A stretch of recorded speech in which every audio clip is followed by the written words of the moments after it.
for joining us today.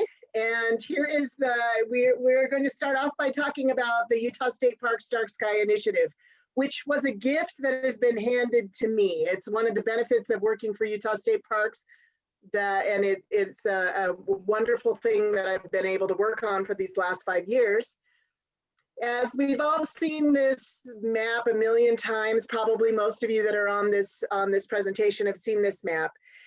We have it outlined in the presentations we give. We show where Utah is, and we are fortunate, as you know, to me the striking difference is when you look at the 1997 versus where we are now in the darkness versus light. I mean, in 1997, we still had vast portions of great darkness, and now look how much light pollution has taken over our state. But as we always say, the great thing about light pollution is it's a pollution that is reversible. So, you know, we're all here to talk about how to do that. Utah State Parks are ideal for stargazing because they're high in elevation, there's less ozone and fewer particles between you and the stars, so you get great clear views of the stars. Of course, we're dry in the state, so less moisture, the water droplets, don't also get in your way to distort things as you look through to the stars. And most of our parks are shielded by mountains and cliffs. So they're shielded from urban sky glow, which is a great benefit to us. The Utah State Parks Dark Sky Initiative it was from the parks and then upwards to be supported by the administration, but it came to us out of two parks, our Dead Horse Point State Park and Goblin Valley State Park. And those folks at those parks attended a meeting actually down at the Colorado Plateau. Natural Bridges had gotten their designation, and they had talked to some of our parks, hey, you guys should do this too. There was a meeting in 2014, 2015 where a bunch of folks got together, and from that, I do a training every year for all of our folks who want to do interpretive programming. And I always ask, hey, what do you want to learn? What do you want to share?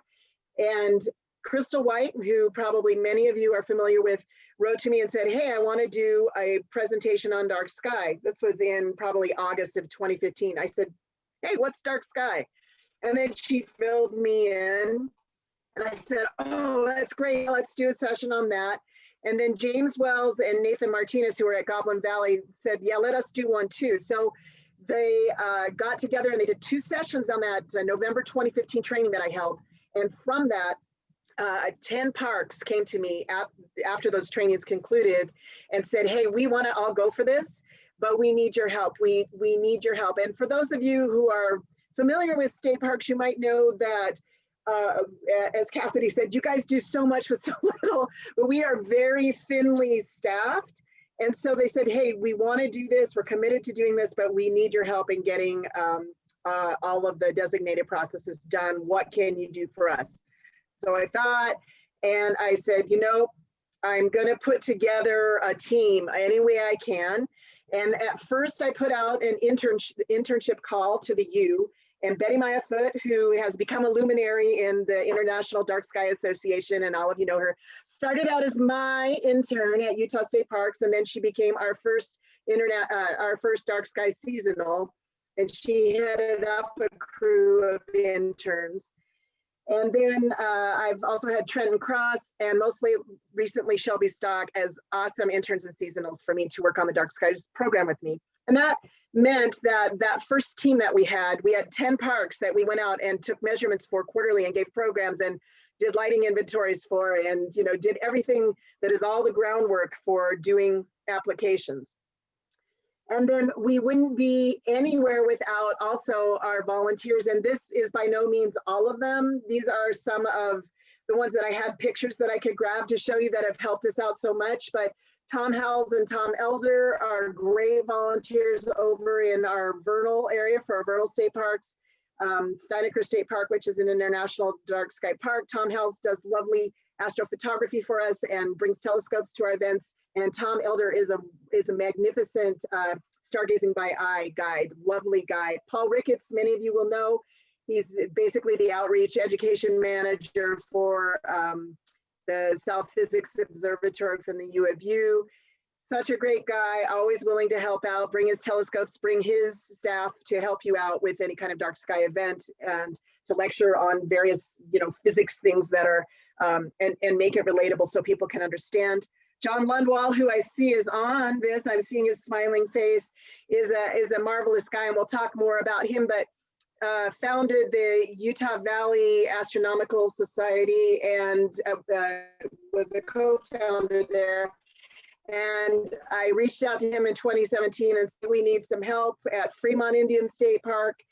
Can anybody come down and help us? And that's a picture of him at that very first star party that he helped out with. And I'll talk a little bit more about what magic that has led to for Fremont State Park.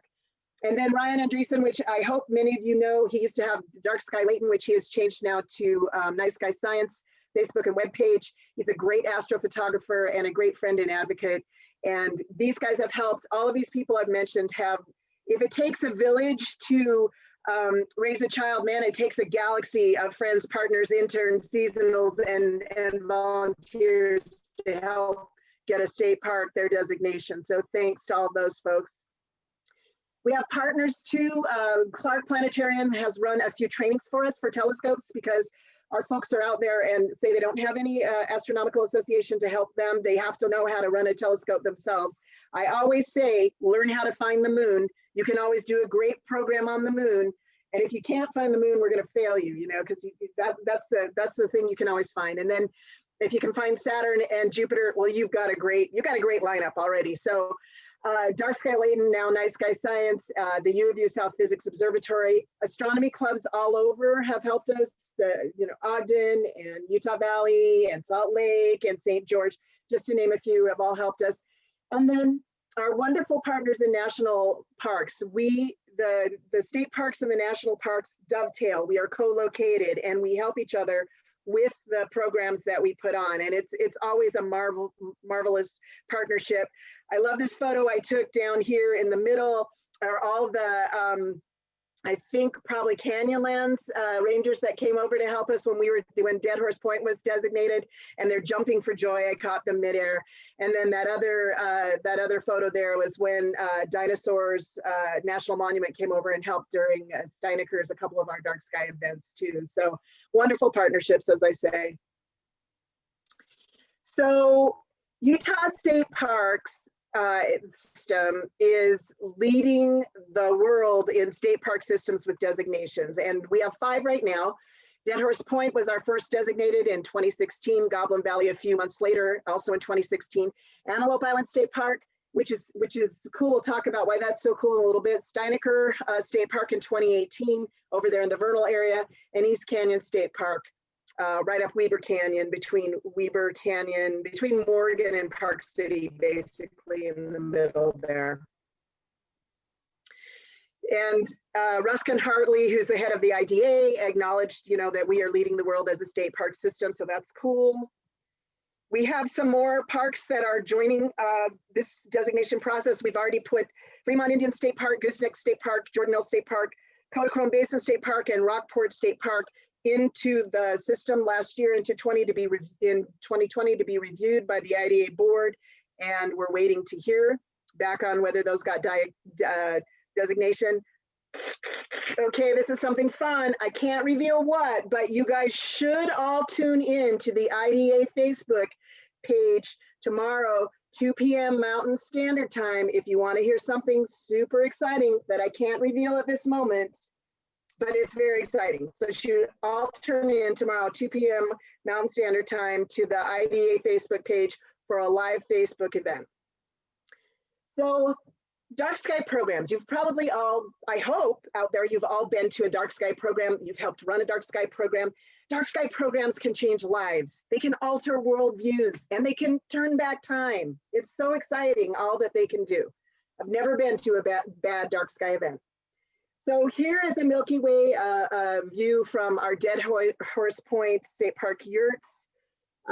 It's just, it's so beautiful down there, and Moab's down over the side there, but still spectacular views of the Milky Way from that park. It's an astrophotography destination, and they often hold star parties, dark sky events, star parties, that attract as many as 200 or more people will come up for one of those. Of course, that's pre-plague days. We don't welcome that many people nowadays, but back when we can get back to normal, that's what you can expect there.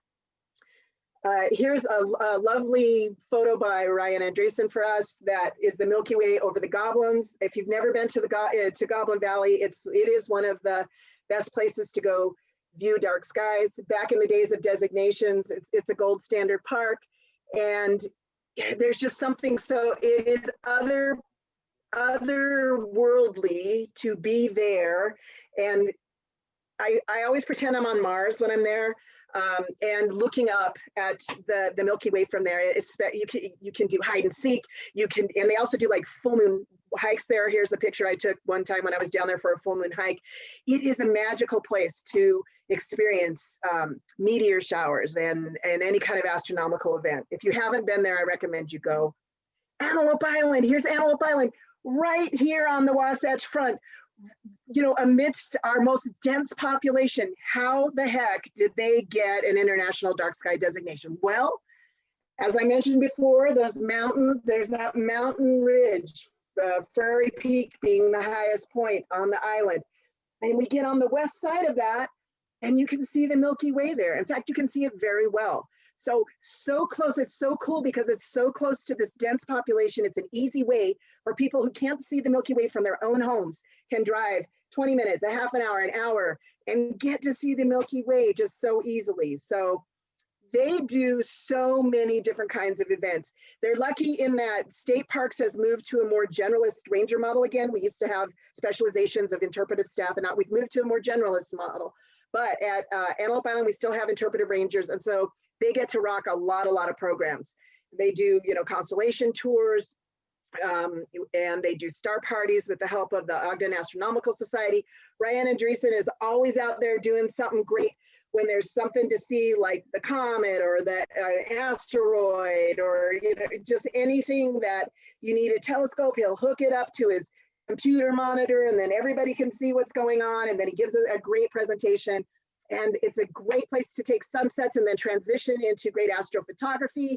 And then they do such cool things like those little dots on the bottom photo is a sunset to stars kayak tour that they do. And I was jealously standing at Ladyfinger Point. I was about to, you know, I was watching for Neowise coming out, but so I was looking out and seeing these people getting to take this wonderful kayak tour in between Antelope Island and Fremont Island, and then they got to see Neowise from the water, and, you know, the stars come out. So they do wonderfully inventive programming there. Steinecker State Park is over in the Vernal area. It became our park, Dark Sky Park, in 2018. It is a favorite of, it's not one of our most well-known parks, but it's a favorite of local school astronomy classes to go out there, and locals just to go out, and then for visitors, Colorado visitors especially coming over, but others too that are pleasantly surprised that, you know, here's this park and you can get such a beautiful view of the Milky Way. And again, lots of partnering between us and Dinosaur National Monument there. Here's another gorgeous Ryan Andreessen photo of the Milky Way arching over our glamping Conestoga wagons. You can camp in those Conestoga wagons. That's our most recently designated park. It got designated in 2020, August 2020. And they're special, they have a special youth focus that they really like to introduce and concentrate on youth in dark skies. Lots of Boy Scout dark sky programs, and Chris was a big Trekkie fan growing up, the manager up there, Chris Haramoto. And so his dream was to start his own Star Park Academy, where he would teach people about the stars, and it's been fun to help him realize that goal as well. Fremont Indian State Park, here's a lovely, lovely photo that it shows the Milky Way coming up over some petroglyphs.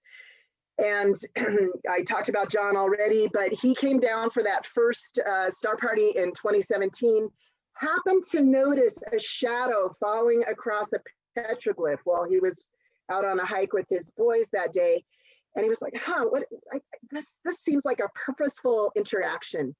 And by golly, has that launched into now going on a 4-year study of archaeoastronomy at Fremont Indian State Park, really showing some magnificent tracking that the Fremont did 1,000 years ago to record celestial events and seasonal concordances.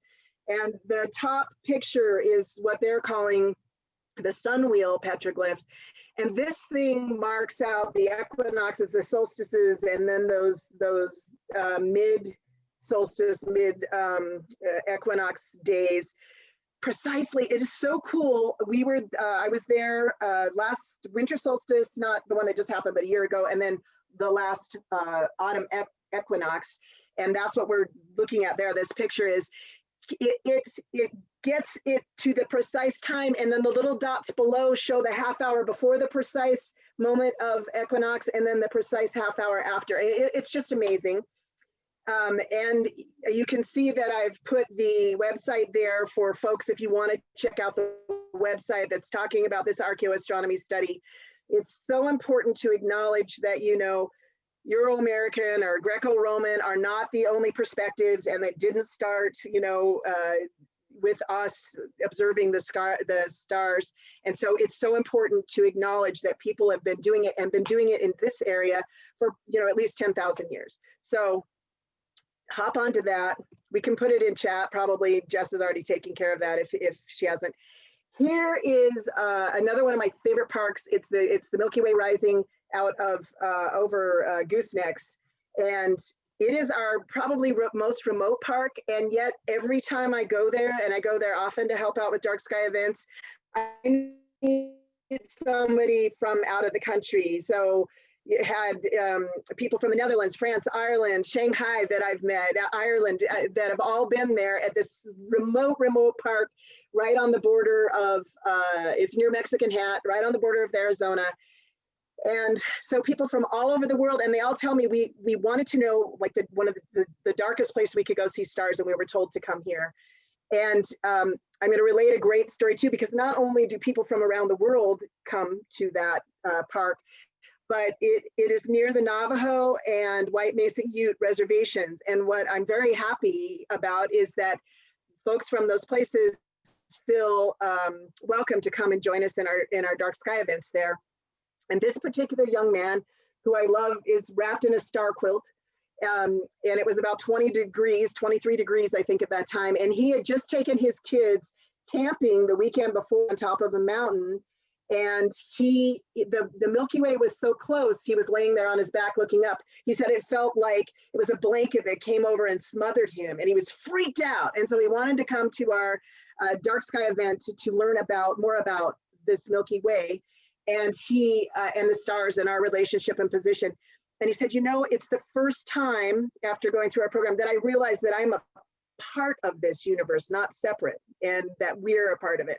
And you hear revelations like this every single time. As a matter of fact, up at Antelope Island, Wendy tells a touching story about an older gentleman who came out for an astrophotography workshop there. And he said, I just want to get a picture of a star. I can't see the stars anymore. They've disappeared. And I just want to get a picture of a star. And he was able to capture a picture of the Milky Way, which he hadn't seen since he was a child. And he wept and he hugged Wendy. And it's like I'm saying, there's never a bad dark sky event. Kodachrome Basin, another one of our phenomenally dark sky parks, hopefully soon. Beautiful picture by Ryan Andresen. We are just starting to, this is a cool cave there, that the lore was that supposedly cowboys did this. And when I saw it and took a look at it, I was like, no, this is a sacred site. And I don't know if you can see, but those are handprints that people have gone back and touched on this particular cave. So we are going to just start, John has agreed to come down over spring for spring equinox. We're going to look at orientation and see if this might be a celestially connected place, because it is unique. There's nothing else like it around and within the park either. So we want to see what made this cave so special and see if there's some kind of alignment thing that happens there. Here is a beautiful picture of the Milky Way over Rock Cliff Nature Area at Jordanelle State Park. Rockcliffe Nature Area is in the Provo River Delta. It's the darkest part of the park, and they have had for years and years and years, decades, greatly attended because, again, it's easy to get to. It's within an hour of the Wasatch Front dark sky parties. Here's a local astronomy society helping set up for a dark sky party that was going to be that night. And then here is Rockport Reservoir. Maybe not all of you know about that, but it's up in the Wasatch Back as well. And here's a beautiful picture from Shelby Stock, our dark sky seasonal, took of the Milky Way reflected. So I say that people on a calm night are treated to 2 Milky Ways, one above their heads and one reflected in the reservoir. But a thing that they do here, and we also do at some of our other parks like Fremont and Antelope Island, is they do what I like to call scorpion safaris. And why this is such a beautiful dark sky event is we sit down, we tell the people about nocturnal habitat, then we talk about specifically scorpions, and then about how photosensitive they are. They will hide from a full moon. I mean, they're so photosensitive, and the importance then of dark sky for them, naturally dark skies. And then we take them on a look with UV flashlights to look for scorpions. They will glow, as you can see, under a black light. And then we bring them back. And just when we're bringing them back, it happens to work out. This is a summer program that Scorpius is just rising. And so we tie this terrestrial scorpion to the celestial scorpion. We talk about that interrelationship and how important it is. And then we have telescopes there for them to look at other deep sky objects. It's a phenomenal program, and it works so well to make that interconnectedness. And so that just brings up the point that we talk about in our programs that, that natural darkness is really important it's important for animals, for hunting. And we ask them, why do you think it's important for animals? And then they'll throw out things like this. We have a banner that we unfurl and talk about all the main points about dark sky stewardship. And so, people will throw out what they think. And then some of them will also bring up how important it is for humans, and we talk about that. So it just engenders great conversation in a non-political, non-threatening way that everyone can join in on. And stargazing, gosh darn it, is the perfect plague pastime. And for me personally, I was kind of a prisoner here. My 80-year-old mother lives with me. I have to be super cautious during this time. Didn't go anywhere until Neowise, and I just could not stand it. And so I was like, Mom, we're going to double mask up and we're going to go on out and see Neowise at Antelope Island. And we went, and this is a lovely shot taken by Paul Ricketts of Neowise at Kodachrome. But we went out to Antelope Island, and there, the excitement out of the darkness that you could hear, it was families that were together looking at this celestial phenomenon. There was nowhere that was empty on Antelope Island. Like, all the parking lots were full, and then people would go out to claim their separate space on the island. And I found a little private space that I called my own, but I went out every single night for Neowise that it was clear. And we watched sunset and then the starrise, and then watched Neowise until you couldn't see it anymore. And it probably saved me. I mean, it was that soothing. And I took my 14-year-old nephew one of those nights, and he was in the midst of teen angst. And there were other things he could have been. It was the 24th of July, and we could see the little Lilliputian fireworks going on all along the shore. And I'm like, do you want to go see those? He was like, no, I like to concentrate right now on something that is not of Earth. I need to be away from what's happening on Earth. And so he loved being able to watch that until we couldn't see it anymore. So that was great as well. And so talking about getting youth captured, we, as I said, are very thinly staffed, and our visitation, we never shut down. Utah State Parks never shut down during this whole plague. And as a result, we had about 2 million more people. We went from 5 million visitation to 7 million visitation with no increase in staff. Our people are saving people's lives every day, literally. And so I need help from all of our wonderful people I showed you before, but we need to cultivate more volunteers and more youth to be excited to grow up to be these stewards of the night. So I thought, what more can I do? And I went to Mark Larice Casanova, who runs our Master Naturalist program. And I said, look, you've mastered the terrestrial. I think it's now time to master the celestial. And so he agreed, and we put together and brought in also Zach Sherrill, who was at that time at Cedar Breaks. We put together the Utah Masters Naturalist Dark Sky training. And we've successfully held 2 sessions. The first session we had 5 teachers, 1 National Parks volunteer, and 6 of our staff. And then we held one later that was just for our staff, but it is out there, and we would welcome you to please go through that and then have your field school experience at a state park. And then I thought, we can't just let it leave with adults. I need to do something for the kids. So I developed a 4-H module, six-week module. And 4-H is used, it's not just rural, but rural families often do it as a family. And then it's used in urban groups as well.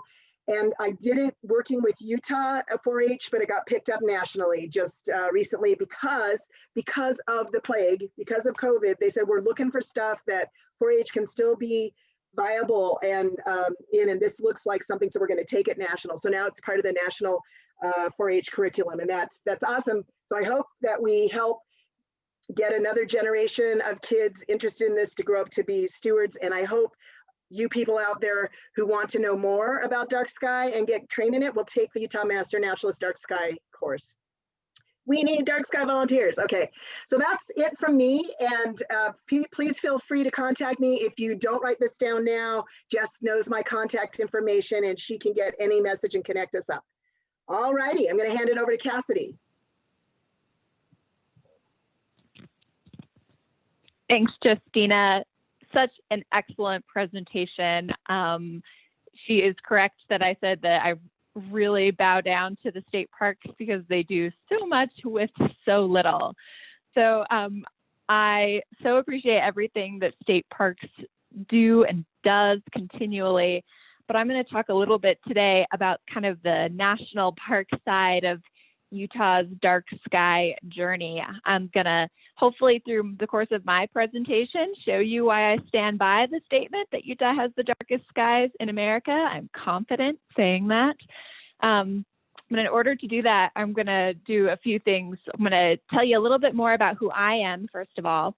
And then I'm going to go over just like what national parks are, give us a quick baseline. Then we'll talk a little bit about Utah Dark Sky Parks, get to hone in on Timpanogos Cave National Monument and tell you a little story there. And then we'll wrap up with hopefully some action items around advocacy. So with that, Justina, next slide, please.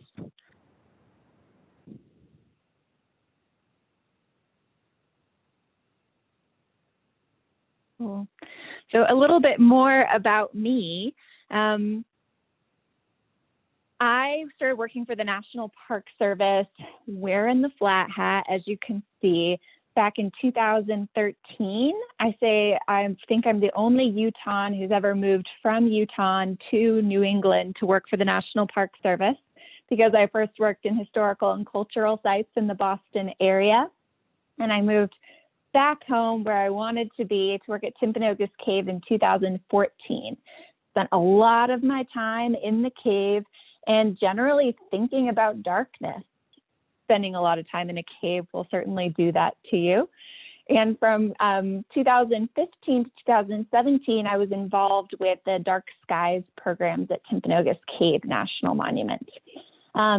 My Dark Skies journey really began in about 2015. I read The End of Night by Paul Bogart and just thought, well, this is really interesting. Me thinking about darkness, this kind of brings it all home. I attended the International Dark Sky Association, IDA's annual general meeting in Scottsdale, Arizona in November of 2015 with a couple of Park Service colleagues just for fun. We road tripped down to Arizona. And that sort of was it for us. The 3 of us at Timpanogos Cave started the Night Sky program at Timpanogos Cave with some help from our friends at the Forest Service, and a new program was born. I'm going to shift now and tell you a bit about what I do now. So Justina, you can go to the next slide. I no longer work as a park ranger. I think it's important to establish that because sometimes that's confusing since I talk so much about national parks. I used to work for the Park Service until about 2018, and now I work for this organization called the National Parks Conservation Association. Our logo is on the right. The National Park Service is on the left, government on the left, non-governmental organization on the right.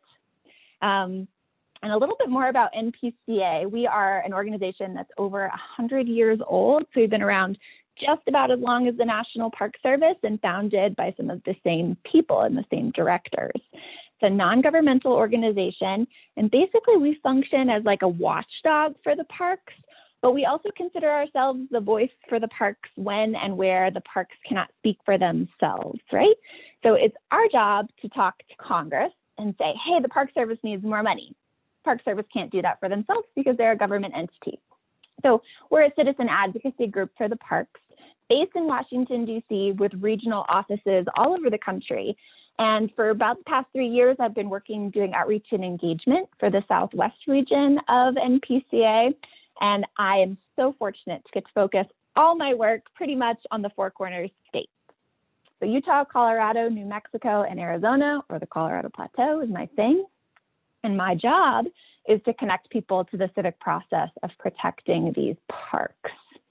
So with all of that kind of established, so you see where I'm coming from when I talk about parks, I'm going to do a little bit more work now to just create a baseline understanding for this group of how I think about parks. Next slide, please. So national parks are a lot of things. They protect all kinds of landscapes, from really well-known natural sites like Yellowstone National Park, next slide, to heavily visited recreation destinations like Zion National Park, Utah's very first national park. Next slide. National parks also protect cultural sites like this ancestral Puebloan granary that's within Grand Canyon National Park. So inside the parks, we're protecting both natural resources and cultural resources and stories and significance. Next slide, please. National parks include sites that are important to our nation's history, even parts of our history that are hard, like this site here at Gettysburg National Battlefield. Next slide, please. And then there are newer sites to the National Park Service system that work to tell the stories of all Americans, like Belmont Paul Women's Equality National Monument in Washington, D.C. Lots of different kinds of things wrapped up in the National Park Service and the National Park System. And in Utah, perfect. That map is great now, Justina. We have 13 national parks or National Park Service sites, including designations like historic sites, that'd be Golden Spike, which is now a National Historical Park, recreation areas like Glen Canyon National Recreation Area, also sometimes known as Lake Powell, national monuments like Timpanogos Cave or natural bridges. So just wanted to help everybody understand here that when I talk about a park, I'm really talking about anything managed by the National Park Service. And we're so fortunate in Utah to have a great many. And now we're going to go back to dark skies and talk particularly about Utah dark sky parks. Next slide, please. So Utah really does lead the world in a number of certified dark sky places. I feel pretty confident in saying that. And 10 of those places of our whole list in Utah are national parks. Or put another way, there are only 3 national park sites in Utah that are not dark sky certified. This is pretty extraordinary. And the very first dark sky place anywhere in the entire world was Natural Bridges National Monument in Utah. Here's a nice photograph here. Since then, a lot has been established. Next slide, please. You can see this full list in just a moment. As you kind of take a look through it, what jumps out to me is some of Bryce Canyon and Cedar Breaks as some of the first parks with really strong dark sky interpretive programs. I know that I personally remember looking through a telescope with a ranger, or it might have been a volunteer, I'm not sure, back in 2010 at Cedar Breaks. Bryce Canyon, of course, hosts an ongoing and very popular festival that many people all across the country, amateur astronomers, put on their calendars every single year. But as you can tell from the certification dates that are listed here, dark sky designation for Utah parks really starts taking off around 2014 and 2015, which happened to be right when I was starting to work for the Park Service here in Utah. A few years later, I'm pleased to report that preserving natural sounds and dark night skies continues to be a big priority and a strong program for the National Park Service. And even though we've come a really long way here in Utah and all throughout the Park Service, I'm optimistic we can keep up the momentum as long as we do a few key things. So this will bring me back to my story about Timpanogos Cave. Next slide, please. So for those of you who've never been to Timpanogos Cave, it's an urban proximate park. It's 35 miles south of Salt Lake. It's right on the doorstep of a whole bunch and rapidly growing Utah County communities, just basically in the backyard of the Wasatch Front. In other words, it is not the darkest and most remote place in the entire state, that's for sure. But in September of last year, Timpanogos Cave was designated as the world's second ever urban dark sky place, and the first national park to be considered an urban dark sky place. Now, that is a new designation, probably to a lot of you who are even really familiar with IDA and the dark sky certification process. So I'll read a definition for you. An urban dark sky place is basically places near cities with community programs whose planning and design actively promote an authentic nighttime experience in the midst of significant artificial light. So to me, Timpanogos Cave's designation last year signals a change from protecting some of the most remote landscapes in the world as dark sky havens. It's kind of a happy accident that by protecting land for many years, we have protected the skies above that land, and now we're designating that as a dark sky haven. And now we're kind of transitioning into celebrating areas near cities, near big populations that are working hard to preserve a natural dark experience and working really hard to share it with the public and really empowering people to protect the night in their own backyards. Feels like a big change, and I think it's really important. And the reason that I know that it's important is because I've spent a lot of time in these dark sky programs with a lot of solid volunteers who are here on this call today. Thanks to my Utah Valley Astronomy Club friends for being here. A lot of families, as we saw in these programs, come to American Fork Canyon, where the Timpanogos Cave programs occur. And what you really see is an intergenerational appreciation for the night sky. So despite all the changes in Utah County over the past couple of decades, people can come to American Fork Canyon to a program and share the dark skies and views of the stars with their kids and kind of have this mutual appreciation just moment, and also kind of a trip back in time to what things were like maybe not so long ago in a lot of those smaller Utah County communities that have changed a whole lot. So as I kind of hinted at a bit earlier, I think volunteers with the Utah Valley Astronomy Club played a really critical role in making sure that this was the kind of visitor that was coming to an American Fork Canyon dark sky program. They were inviting their neighbors to the program, sharing their infectious passion and expertise, and have really just made it this program series that visitors go to again and again and again. And it's really exciting to see that program continue to grow long after I've left the park and the service itself.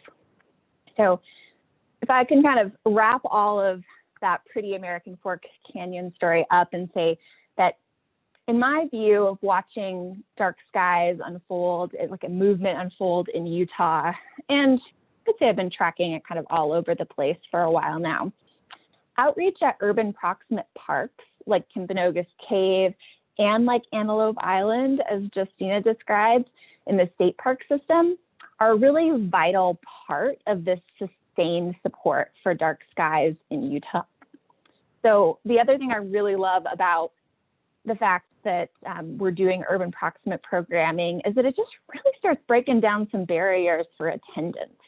Tammy McKinney, who is the Chief of Resource Management and Interpretation at Timpanogos Cave National Monument and my former supervisor, says you don't have to take a vacation to visit Timpanogos Cave. A lot of people don't, right? They can just come on over, see a program, and go back home. And just the socioeconomic accessibility of being able to enjoy the dark sky in a place that's close to home checks all the boxes for me for how I think we should be doing kind of just, equitable, and inclusive outreach in the natural resource and cultural resource kind of stewardship world.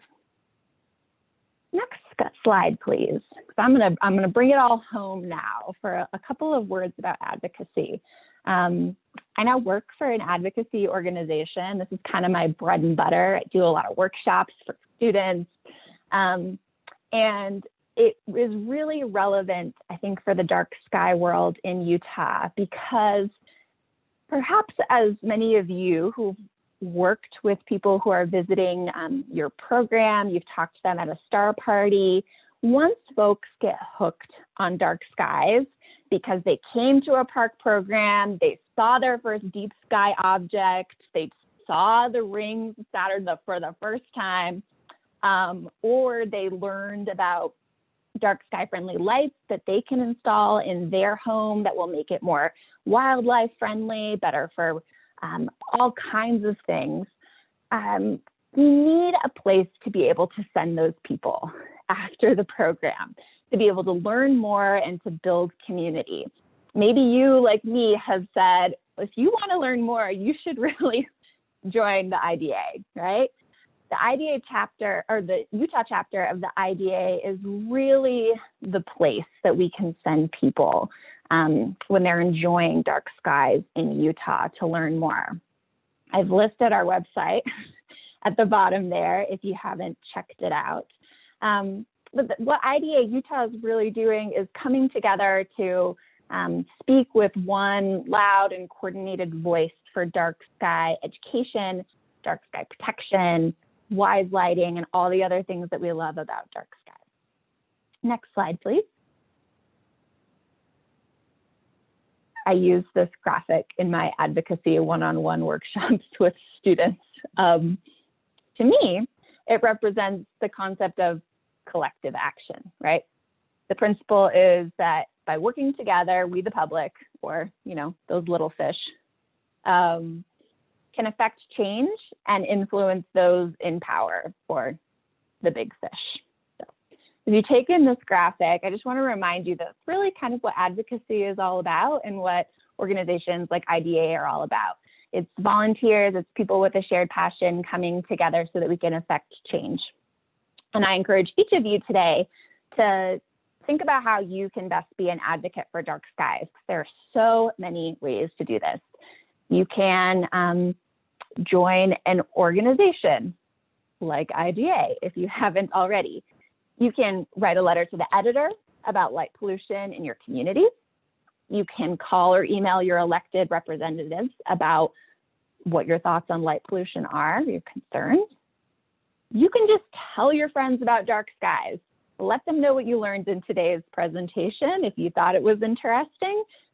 Spread the word to some people who maybe never even really heard about light pollution.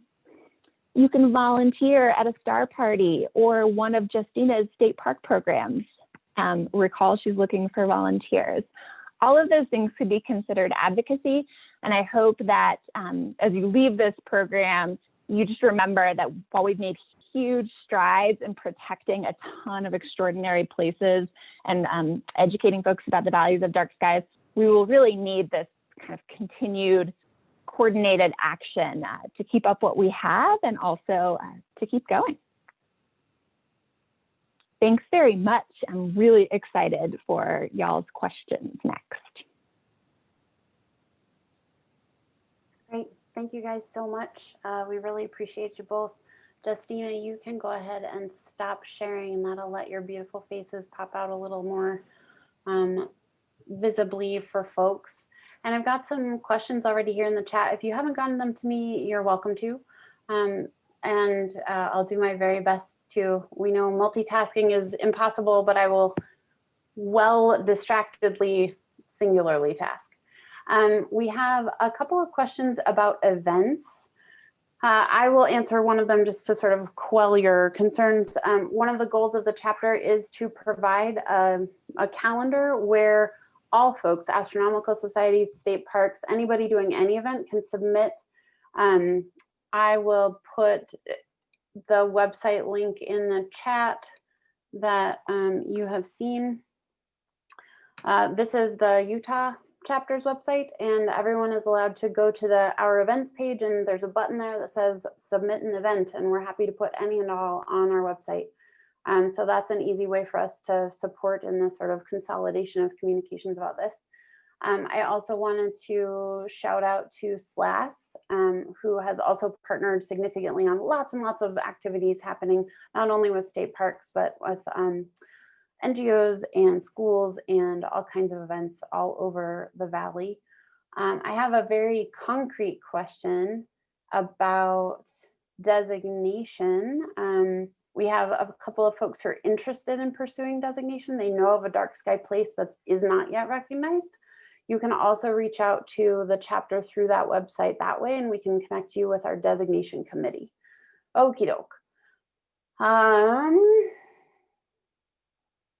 One very concrete question about Dead Horse Point State Park. Someone preferred to visit Island in the Sky because Dead Horse Point had some bummer parking lot lights. Justina, how are those doing?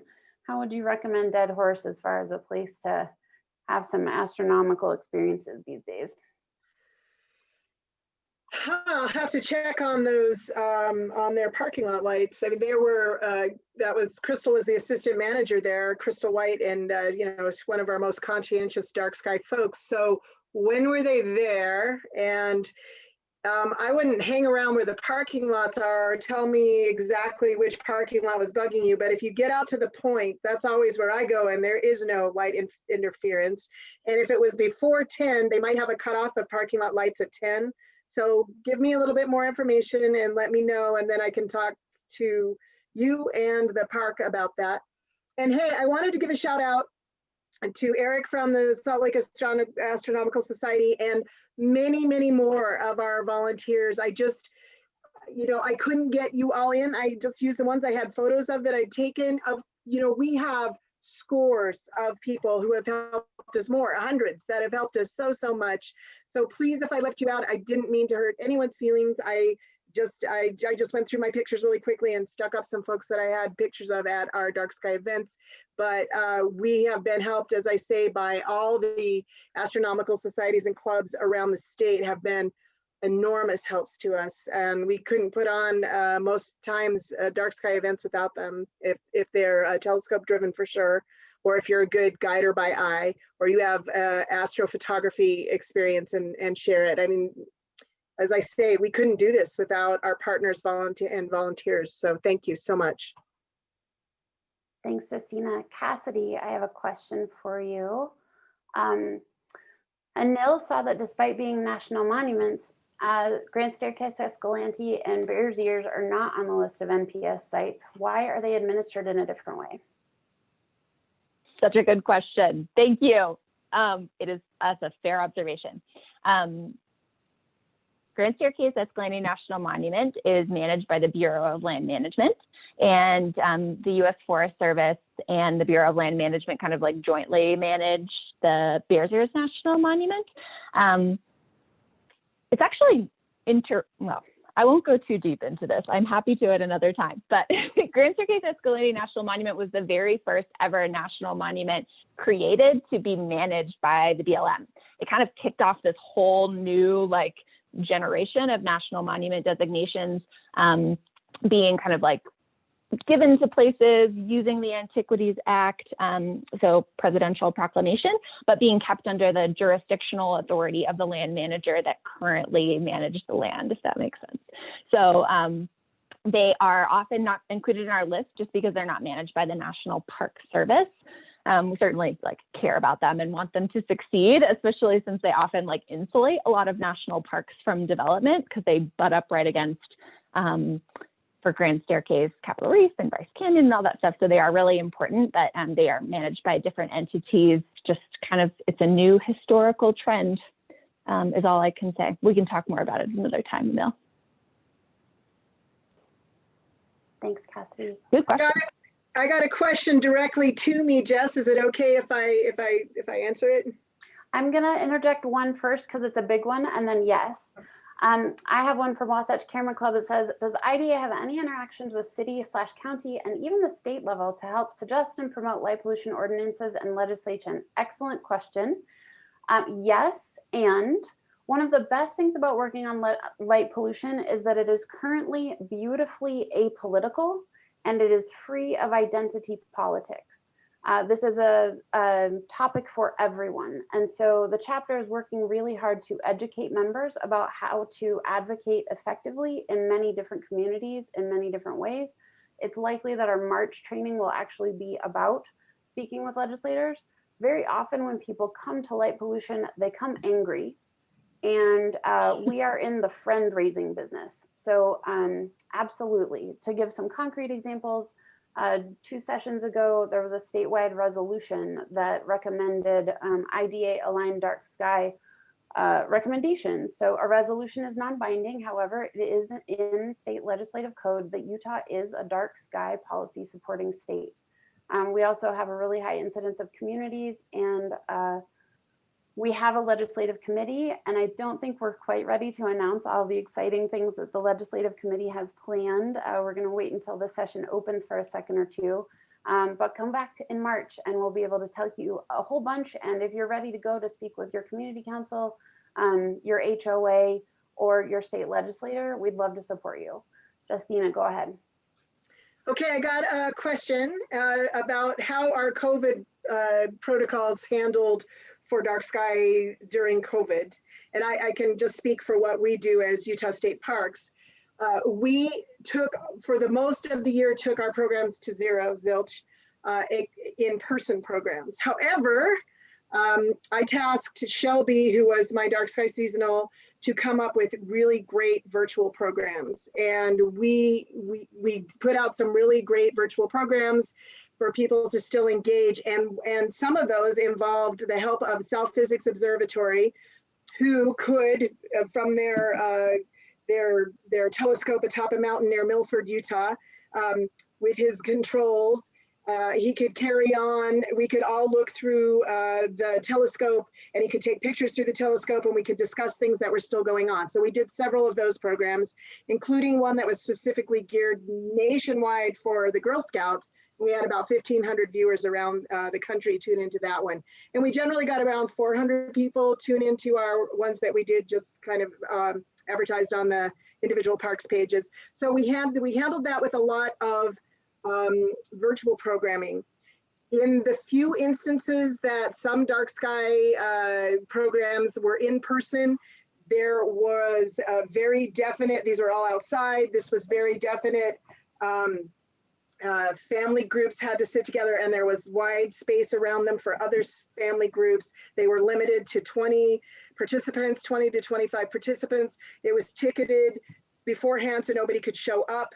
So we did a lot, you know, and if you showed up, I'm sorry, you can't come because we've limited the number of people so that we can really space people out to be safe. We didn't use any telescopes, so there was no going up to telescopes and you know, maybe getting by a contaminated surface from someone else. This was all stargazing by eye or a kayak event where people could stay way far away from each other. And that's how we handled it.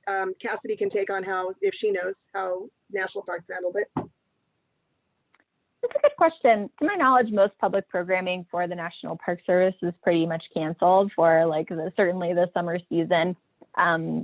I'm not entirely sure where they are now that it's kind of winter and things are slower anyway, but it's usually on kind of a park by park basis.